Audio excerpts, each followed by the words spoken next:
Un gran saludo a todos mis estudiantes del primer año de Derecho de la asignatura de Economía Política de la Universidad Nacional Experimental de los Llanos Centrales. Hoy vamos con el último video para la tercera evaluación. Este también ya es el último video por el laxo, porque la cuarta evaluación no va a ser necesario ningún tipo de video para realizar la misma. Bueno, dicho esto, vamos a comenzar con lo que es el sistema financiero venezolano. Alrededor del mundo, hoy día se desarrollan diversas actividades con dinero. Yo prácticamente pienso que todo, pues. También con bonos, acciones y otro tipo de herramientas financieras. Por lo cual existen organizaciones o instituciones que se encargan de actuar como intermediarias entre las diferentes personas u organizaciones que realizan estos movimientos, negocios o transacciones. Estaríamos hablando pues entonces de un sistema financiero conformado por este conjunto de instituciones bancarias y demás empresas de derecho público o privado, debidamente autorizadas, por supuesto, por la Superintendencia de Banca y Seguro.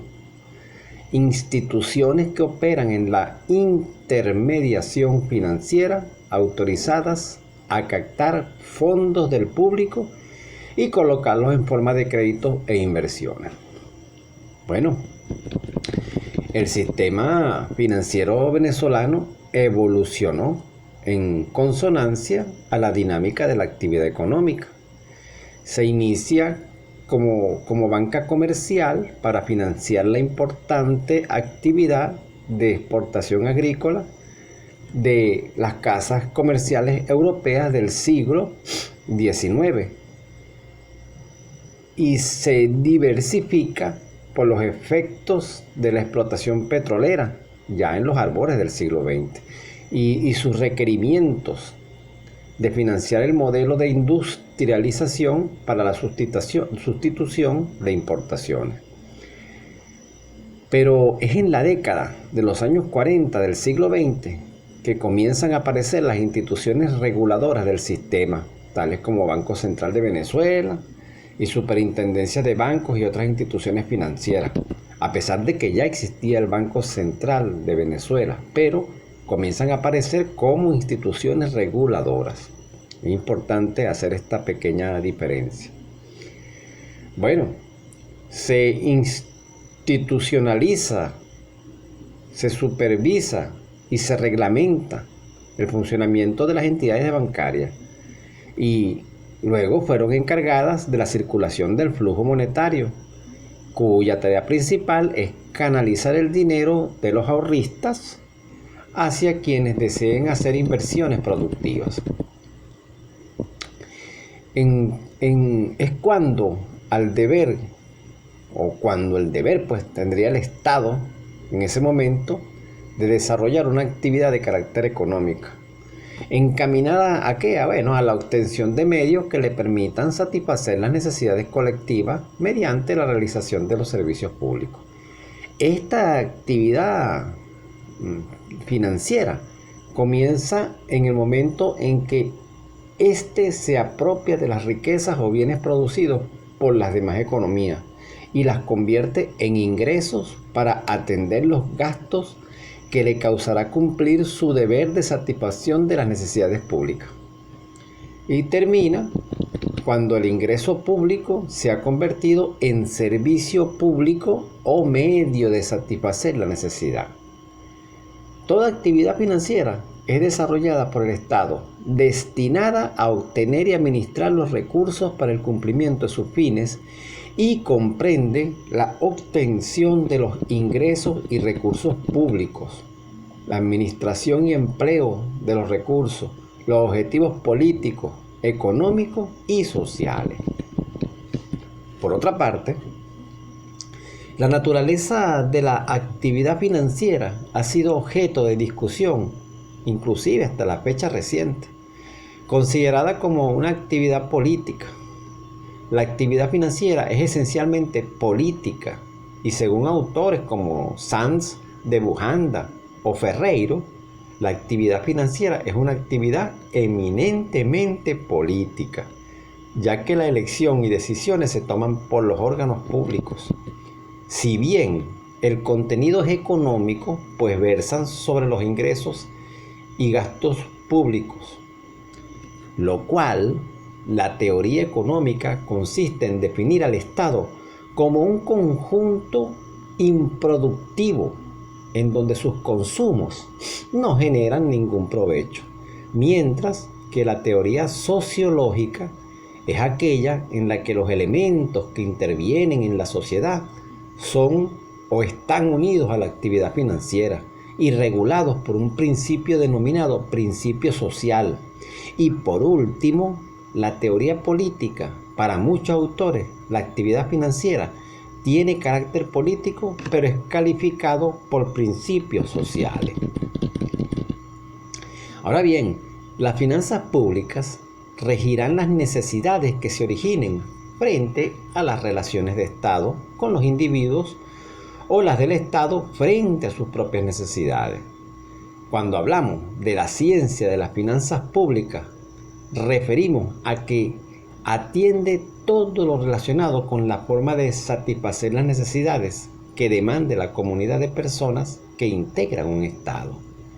Se inclinan a cubrir las exigencias del colectivo, donde predomina el interés general.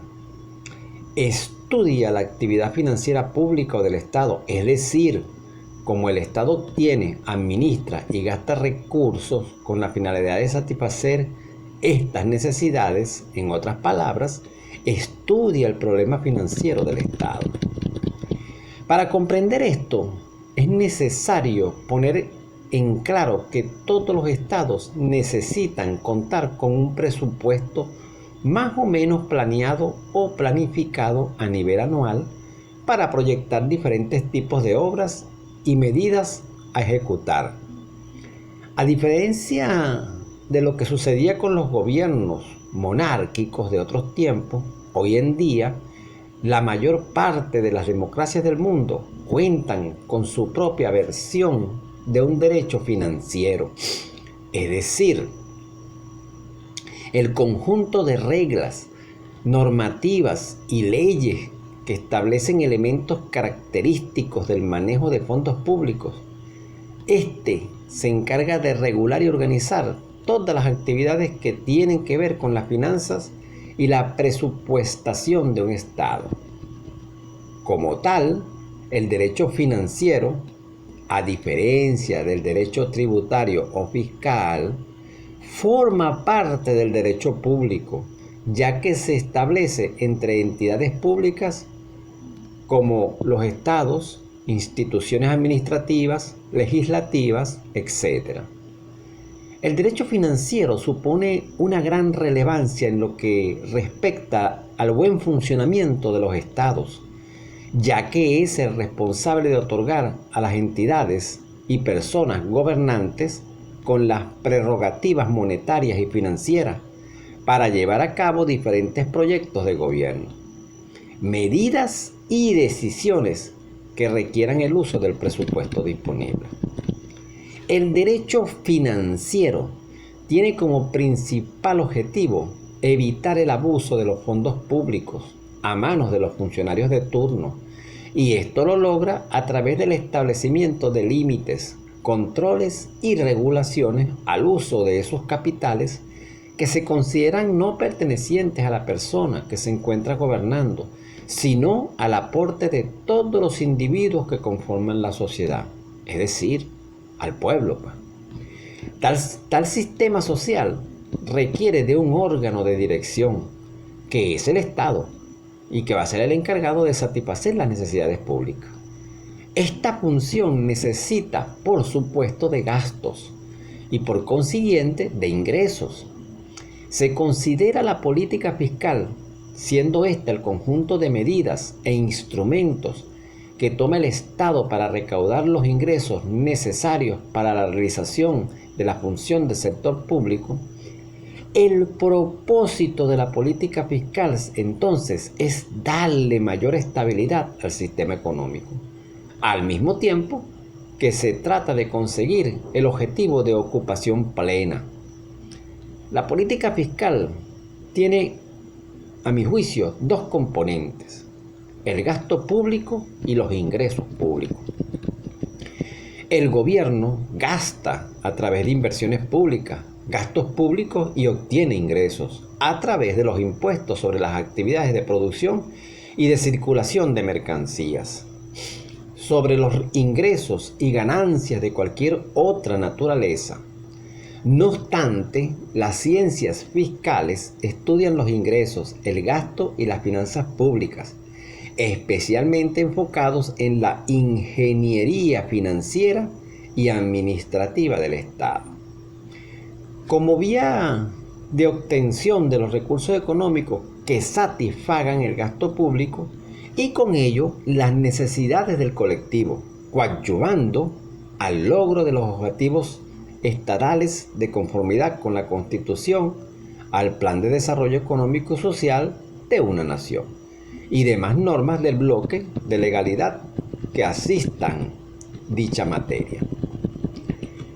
Podemos entonces observar que la estructura financiera fiscal del Estado, vinculada a la clasificación presentada, es fundamental en el estudio de las ciencias fiscales. Y el derecho financiero implica el conocimiento de la situación económica sobre la cual se aplica.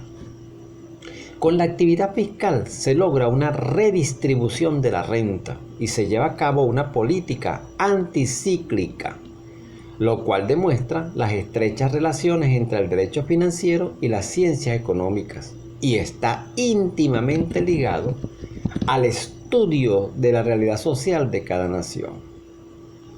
Pero no se puede captar cabalmente la naturaleza de un sistema tributario si no se conoce la evolución y el estado actual de la sociedad sobre la cual se aplica.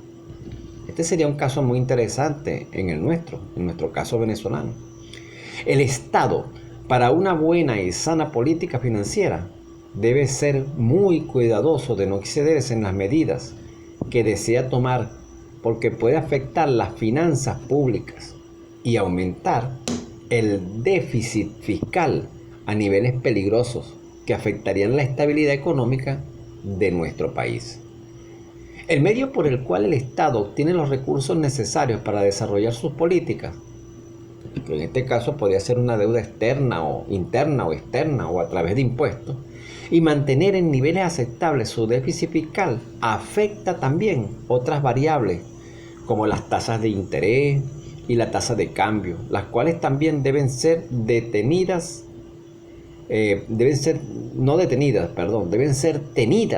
en cuenta en el momento de definir una política fiscal. Y esto es importante. Fíjense que esto repercute mucho en la política fiscal venezolana por la variación, en este caso, de la tasa cambiaria del dólar, que prácticamente varía a diario, y esto perjudica justamente en mantener los niveles aceptables de ese déficit. Sin embargo, las ciencias de las políticas públicas estudian ingresos públicos, gastos públicos, presupuestos, contabilidad fiscal, regulación monetaria, crédito público y deuda pública. Lo que podemos hacer una división general, lo cual estudia los fenómenos de la economía financiera pública en carácter condicionado por la naturaleza de la economía pública. Estas serían vías por las que se haría la investigación realista, empírica, con resultados deducidos del conjunto de manifestaciones históricas de la economía, en la economía financiera pública. Investigaría la parte abstracta o exacta y qué estructura, factores constituidos para llegar mediante supuestos de abstracción a resultados universales, válidos y absolutos. Es comparada como un grupo de civilizaciones. Esto sería la historia de las finanzas, o descriptiva de instituciones públicas, económico-financieras en una comunidad pública. Esto podía ser lo que se llama ciencia financiera de un país. Sin embargo, su único fin es el de obtener recursos o ingresos que luego debe destinar para satisfacer las necesidades del país. En nuestro país, aquí en Venezuela, el sistema impositivo muestra una marcada dependencia con respecto al petróleo. Tal afirmación se hace evidente al constatar que los ingresos petroleros en 1989 representaban un 60% de los ingresos fiscales totales. El impuesto sobre la renta aplicada a personas naturales apenas contribuye con un 2.5% a lo recaudado, mientras que otros impuestos como los que pechan a licores, cigarrillos, fósforos, sucesiones, etc., apenas aportaban un 2% de lo recaudado.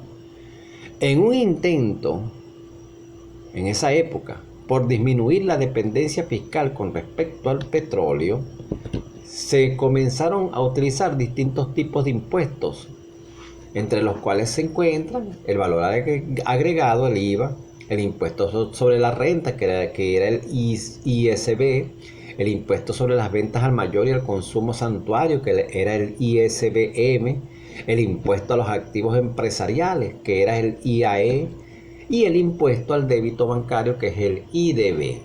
Esto supuso la modernización del sistema tributario venezolano junto con la creación del Servicio Nacional Integrado de Administración Tributaria. Luego de la apertura petrolera, los niveles de recaudación de impuestos no petroleros han ido aumentando considerablemente hasta llegar a representar un 50% del total de ingresos recaudados y llevando los ingresos petroleros a un nivel del 35% del total de ingresos. En este punto, muchos economistas han planteado en innumerables ocasiones de que existe la necesidad de ampliar los espacios alternativos de intermediación, basados primordialmente en el hecho de que las economías de escala en el sistema financiero demandan cierto tamaño, pero que a partir del mismo no se reportan marginalmente ganancias extraordinarias por este concepto. El sistema financiero venezolano tiene sus propias características que deben ser cuidadosamente estudiadas conjuntamente con los objetivos a alcanzar a la hora de emprender iniciativas legales o reglamentarias tendentes a reorientar sus funciones. Debe estudiarse la actual coyuntura y a la luz de esos resultados idear herramientas útiles que permitan orientar su crecimiento, tanto para el momento actual como para el futuro. Bueno, mis estimados estudiantes, hasta aquí el último video de este lapso para la tercera evaluación, y repito que la cuarta evaluación no va a ser necesario videos, ya que se va a realizar un mapa conceptual del tema ya planificado. Bueno, sin más que decirles, les deseo éxitos y que espero que hayan aprovechado pues estos pocos minutos para nutrirse un poco más de conocimientos. Hasta luego.